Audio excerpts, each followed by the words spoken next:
राधे राधे गुरु जी, आपके चरणों में दास का कोटि कोटि प्रणाम।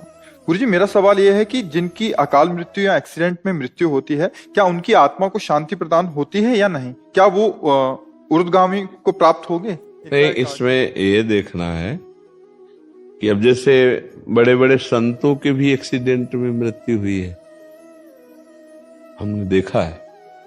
पूज्य बक्सर के मामा जी नाम के बहुत बड़े संत थे, तो जा रहे थे कथा करने, बरसाने पहले दर्शन किए श्री जी के सामने से एक ट्रक ने ऐसी तो बस राधा पधार गए।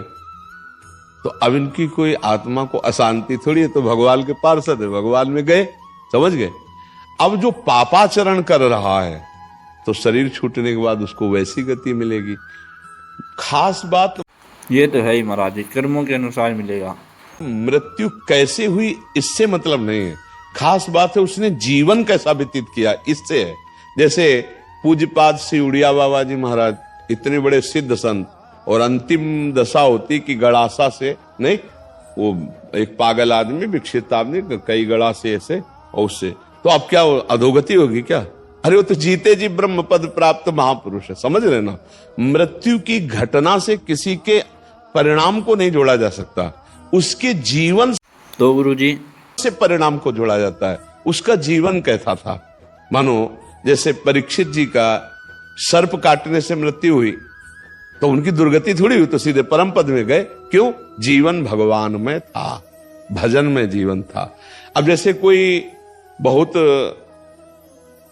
पापात्मा, पाप कर्म कर रहा है, तो देखा गया कोई कष्ट नहीं, बहुत आराम से मृत्यु हो गई, बहुत आराम से मृत्यु। हमने देखा है कि कोई बीमार नहीं रहे, वैसे दिल फेल हुआ, 2 मिनट में चले गए।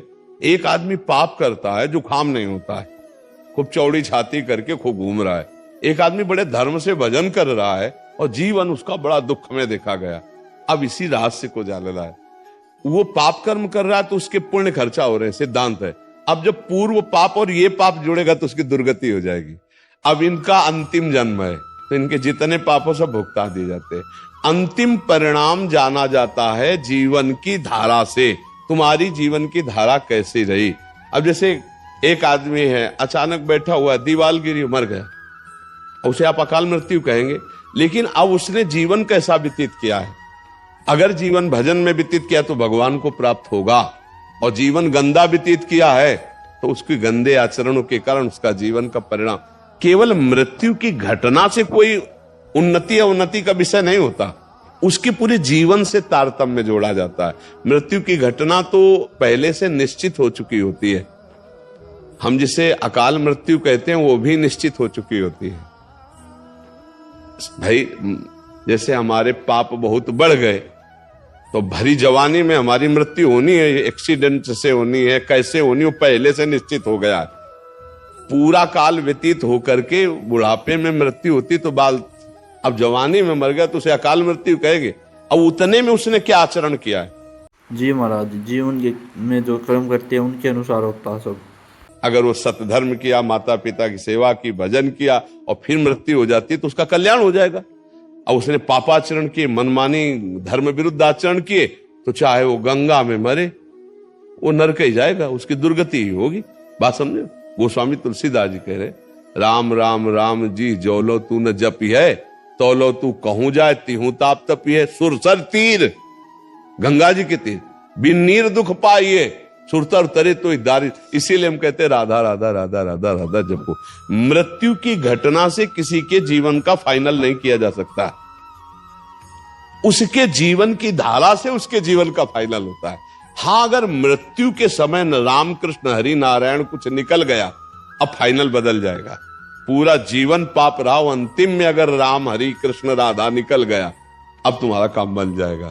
वहां देखा है, लेकिन घटना से कि उसकी ऐसी मृत्यु हुई तो उसकी दुर्गति हो सकती है, ऐसा नहीं हो सकता। ये पक्की बात है, आप समझ पा रहे हैं? जी गुरु जी, बहुत। अब बिटिया थी मेरी, 2 बेटी थी, 23-24 साल की, बहू थी 29 साल की, 1.5 साल की पोती थी। 7 साल हो गए, लेकिन मन व्यतीत रहता है। हाँ, क्योंकि अपनापन होता है ना परिवार से। तो अब देखो, इसका हम रोज घोषणा करते हैं एक बार सत्संग में, इस लोक का नाम याद कर लो, क्या है?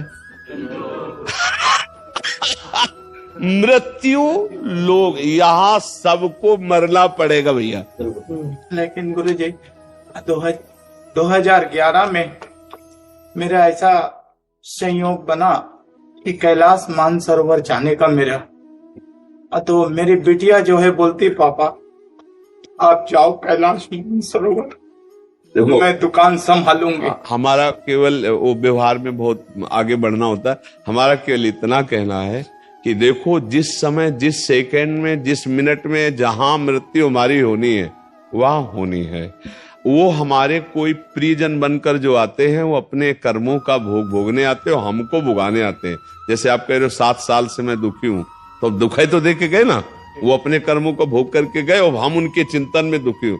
अध्यात्म यही बल देता है कि उनके चिंतन को त्यागो, हरि चिंतन में लगो। ये ठगबाजी करने के लिए माया सब चरित्र रचती, न तो कोई तुम्हारा पुत्र है न कोई तुम्हारी पुत्री, एक सच्चिदानंद भगवान ही ये नाटक कर रहे। अब अपने को संभाल लो और खूब नाम जप करो और किसी के प्रति रो मत, अब प्रभु के लिए रो, हे नाथ अब तो कृपा कर लो, ये मेरा जन्म अब आपकी प्राप्ति के लिए हो जाए। हाँ, कोई तुम्हारा नहीं। देखो हम एक तुमको कथा सुनाते हैं। एक चित्रकेतु नाम के राजा भागवत में।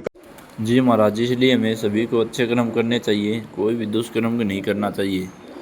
कभी भी हमें दूसरे का बुरा नहीं सोचना चाहिए, हमेशा हमें दूसरे का भलाई करना चाहिए जितना हो सके।